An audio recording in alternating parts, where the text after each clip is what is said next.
today I'm going to answer the question, what do you do when you do something awkward and maybe embarrassing at work? You can't stop thinking about it. You keep on thinking about it, feeling bad, and essentially beating yourself up about it. I'm going to give you two techniques to use, two approaches. You may want to try one first and then see how well it works and repeat it, or try one and then try the other, or just assess which one you think is going to work best for you, because everyone is different.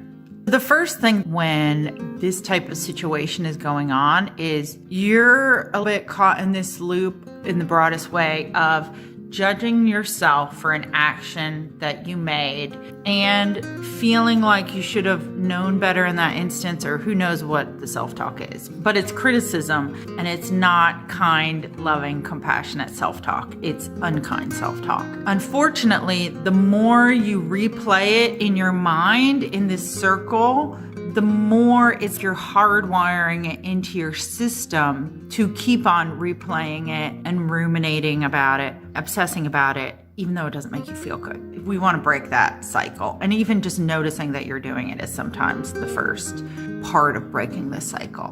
One thing that you can do is actually give yourself time, 15 to 20 minutes or so, where you can sit in a nice place. Maybe you have a journal, cup of tea or something warm or cool or nice to drink. Maybe you have meditation music. Sit there and go into a session with yourself saying, I'm going to kindly look at this situation and kindly feel the feeling that comes up, feel the feeling of feeling bad, and then comfort myself afterwards. And compassionately tell myself, like, so what?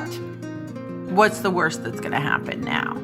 What is the true bad outcome? That I said something once and now I feel bad and people think of me a certain way. What I find can be helpful is when you're sitting there and letting yourself feel the feelings. I like to journal, so I would journal it out. And I would journal about the situation, how I felt about it, how I thought about it, and then I would journal some so whats. So what now? So what? I'm not allowed to ever say anything. I'm only allowed to speak if what I say is 100% on point, accurate, never awkward, never weird. And just let yourself go down this so what path to really expand your way of looking at the situation, because in a way, as if you're looking at it in a very polarized way. As in, there's only one right way to look at this, which is you said something that was awkward. People are going to think of you a certain way. Now you feel bad. However, one, we don't know if anyone remembers this instance at all. Two, most people probably aren't thinking about it like you're thinking about it. And three, do you remember every socially awkward or weird or crazy thing that person said that was at the instance? Like, they've done weird, awkward things too. Are you going to ruminate over all the things they've done? Writing it out and really letting yourself keep on being, well, so what? And now what? Or why do I want to think this way? Or is there another way that I could look at this situation? Letting yourself journal it out, really tune in and feel the feeling in this session. Feel the feeling that you feel, because what I do know that sometimes happens is this ruminating can be a way of avoiding the feeling. When I can tune into the feeling, like the deep root of the feeling, which is maybe the deep root of the feeling is, what if I'm socially awkward and people don't like me? And what do I do about that? How do I handle that?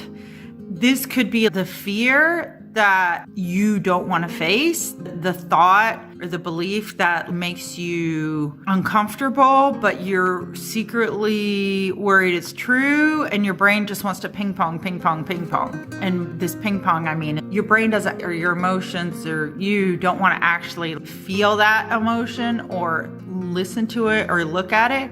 So it just goes to, well, what are the other people thinking? Or, well, let me just feel bad, rather than actually face what it is that's the emotion that comes up.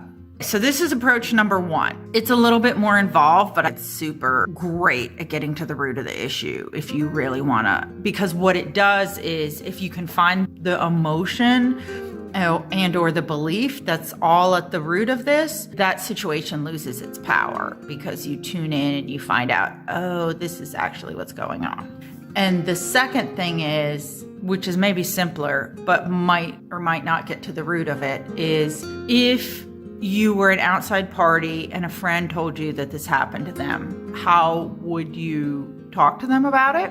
And this is where the discipline in this approach is.